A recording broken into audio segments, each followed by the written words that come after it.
na memória.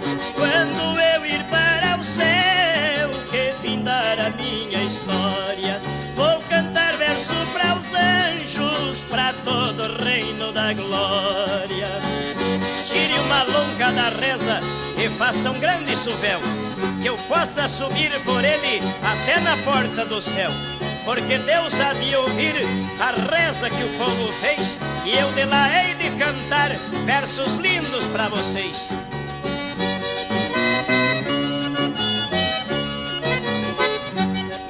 E o meu primeiro pedido agora vou declarando: quero uma cavalaria, meu enterro acompanhando, eu povo batendo palma e uma sanfona chorando.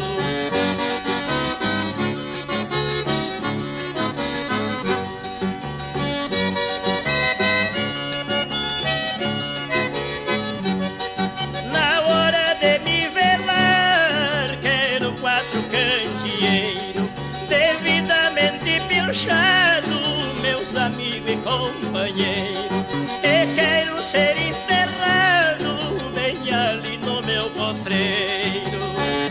Em roda do meu jazigo deixem crescer o capim, 1 ou 2 cavalos amigo pastando em roda de mim. Não me ponham na parede porque é contra o meu querer, me ponham na terra virgem que me ajudou a crescer.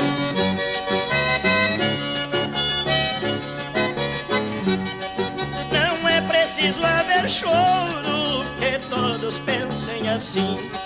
Quero 2 índios trovando no dia que eu tiver fim. E o que eu cantei por vocês, quero que cantem por mim. Amigos, este convite é para o fim da minha vida.